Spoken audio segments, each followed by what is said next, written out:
Live from WLNS TV, this is 6 News This Morning.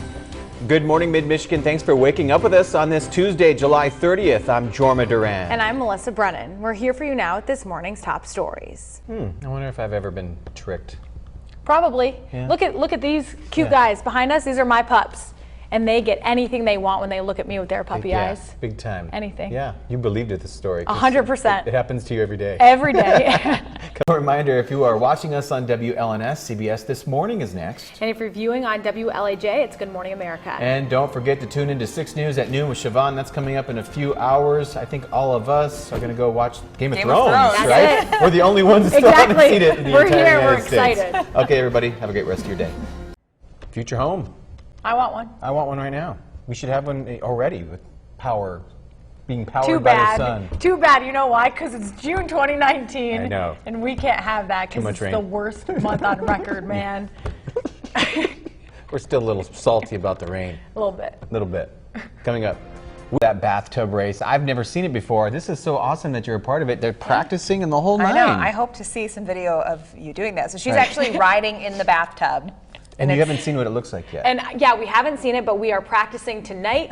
It's so gotta be pretty big, I'm ready. though, right? I mean, it's got to be a large. Hopefully, right? I'm pretty tall. I was right. going to say. I mean, the four I'm ladies gonna that are going to be fit. in there. Well, gonna fit. we hope. I better. My life will be ruined if I can't do this.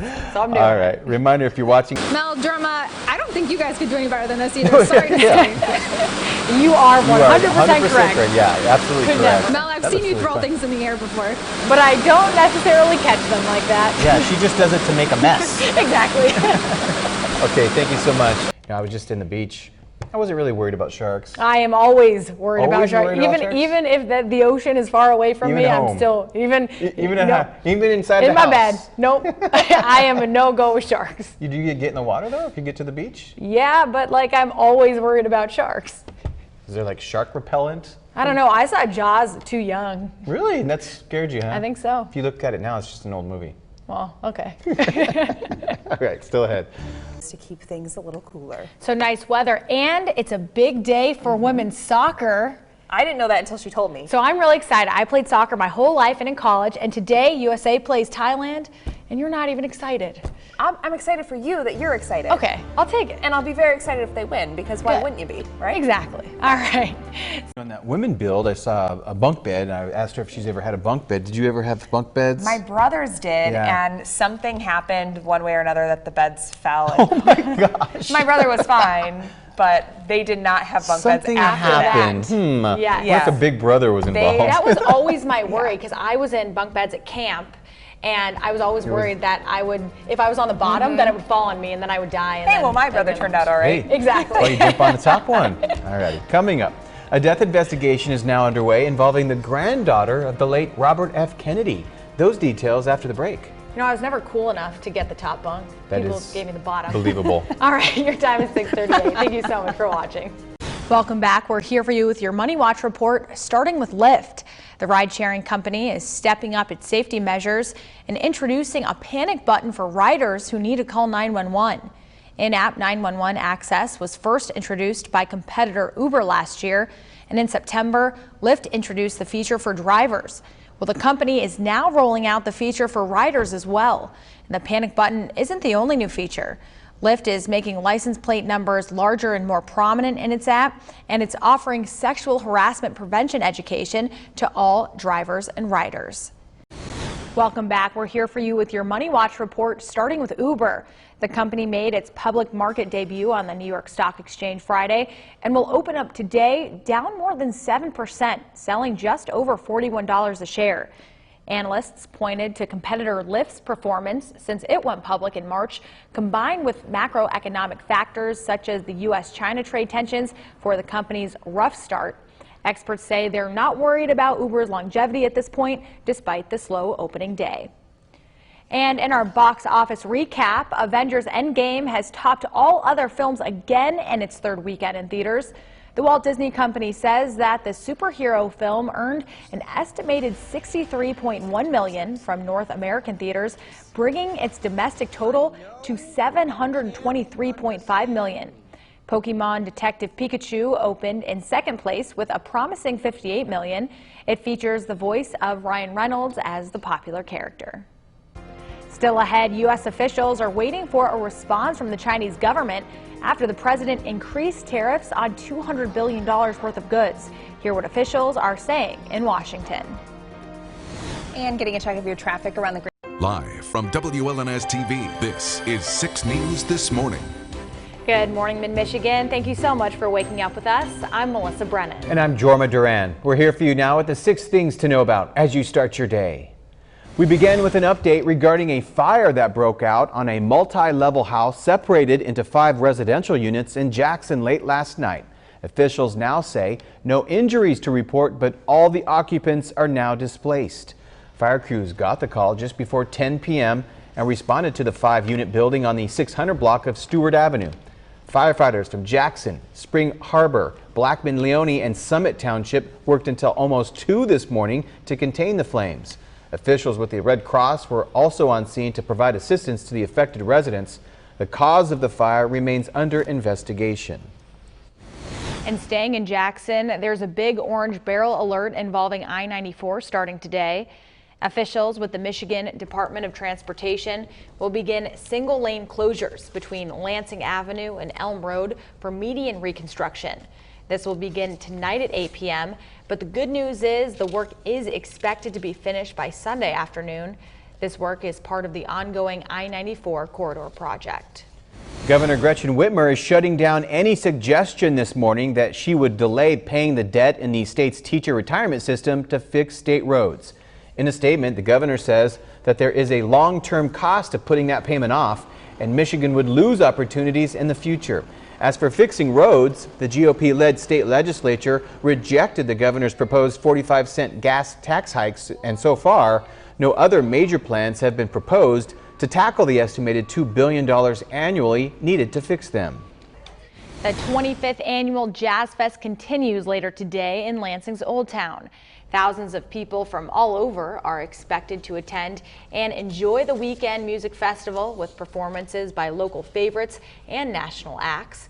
In addition to the music, attendees can check out a few nearby art galleries as well as Old Town's unique retail stores. And with any major festival, you should expect a few road closures in the area. Turner Street between Cesar E. Chavez Avenue and East North Street is closed to traffic now until 6 p.m. Sunday evening. And while there will be lots of great music, food, and drinks, access to businesses in the area will be limited during the festival. The landmark arms control treaty that President Ronald Reagan and Soviet leader Mikhail Gorbachev signed 3 decades ago is now dead. The United States and Russia both walked away from the Intermediate Range Nuclear Forces Treaty today. Now, if they choose not to extend or replace the larger New START treaty when it expires in early 2021, there will be no legally binding limits on the world's 2 largest nuclear arsenals for the first time in nearly a half-century. The Trump administration is announcing a new rule this morning aimed at making prescription drugs cheaper by allowing the importation of prescription drugs from other countries. Our Washington, D.C. correspondent Alexandra Limon is here for you now to explain why some are pushing back. The top 20 Democratic candidates for president will take the stage tonight and tomorrow night in Detroit. It'll be the second round of debates before a national audience, and our very own Aaron Jordan will be in Detroit for both nights. He's here for you now with a preview. Good morning. In just a few hours, we'll be headed to Detroit for the Democratic presidential debate. This is the second debate between the candidates hoping to challenge President Donald Trump in the 2020 election. 10 candidates will take the stage on both nights. Tonight, Senators Bernie Sanders, Elizabeth Warren, and Amy Klobuchar, as well as South Bend Mayor Pete Buttigieg, will be among the 10 candidates on stage. Then tomorrow, former Vice President Joe Biden and Senators Kamala Harris and Cory Booker will be a part of the 10 on stage. To catch up on where the candidates stand on the issues, just head to WLNS.com and look up the candidate field guide. CNN will televise the debate tomorrow at 8. We'll be in Detroit with full coverage before, during, and after. I'll be in Detroit previewing the big night at 5 and 6. You can follow us on Facebook and Twitter for coverage as the candidates are on stage, and watch for my reports tonight at 11 and tomorrow on 6 News This Morning. Back to you. Thank you so much, Aaron. And as all eyes turn to Detroit for tonight's debate, the global security team at the Union of Concerned Scientists is opening its doors for a viewing party. Area residents are invited to watch the debate and take part in a discussion on the performance of each candidate and their nuclear weapons policies. It's all happening tonight at 7:30 inside the Lansing Brewing Company. The address is right there on your screen. In other political news, Michigan Senator Debbie Stabenow is now standing in support of impeaching President Trump. In a written statement, the fourth-term Democrat says she would back House Democrats if they launched an impeachment inquiry against him. Stabenow says the report from former special counsel Robert Mueller highlights extremely serious instances of the president trying to obstruct justice. So far, about 100 Democrats in the 435-member House are now in favor of opening the impeachment inquiry. Charges against a former Michigan State University robotics expert accused of fraud are now dismissed. Ning Shi, who was the director of MSU's Robotics and Automation Laboratory, was charged with collecting $183,000 in travel payments based on falsified documents and getting fraudulent reimbursements. His lawyer says the payments were legitimate and blamed the issue on bad bookkeeping. A jury was unable to reach a verdict on the initial case in federal court, and a mistrial was declared. Now the charges have been dismissed entirely. Right now, a state of emergency is underway for western Michigan's Lake County, which is still dealing with the aftermath of heavy rain and flooding from more than a week ago.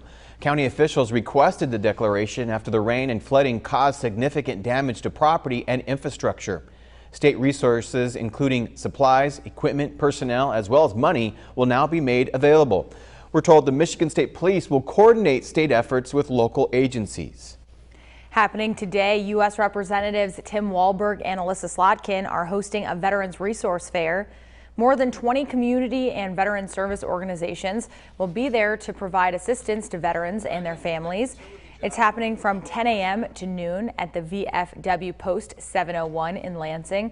Some of the organizations expected to attend include Capital Area Michigan Works, Capital Area United Way, and the Wounded Warrior Project.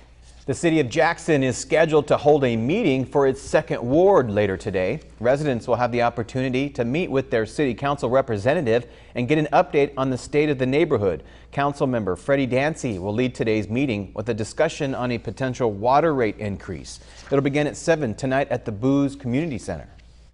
The city of East Lansing will host its third and final ribbon cutting ceremony to commemorate the completion of 6 pedestrian bridge projects along the Northern Tier Trail.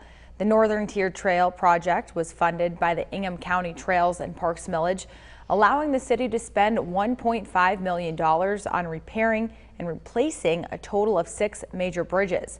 The ceremony for the Hagedorn Road Bridge begins tonight at 6:30. New environmental research by Michigan State University scientists yield amazing results in the area of regeneration. It's called a garfish, and it now can regrow severed limbs right down to the bones inside them. Spartan researchers studying garfish have been able to pinpoint the exact genes that allow for this type of regeneration and the mechanism they use to accomplish it. They also discovered that most of the genes that do this are already present in human DNA, but humans are missing the necessary genes to activate them. Scientists hope that continued study of the gar will lead to medical advances in humans.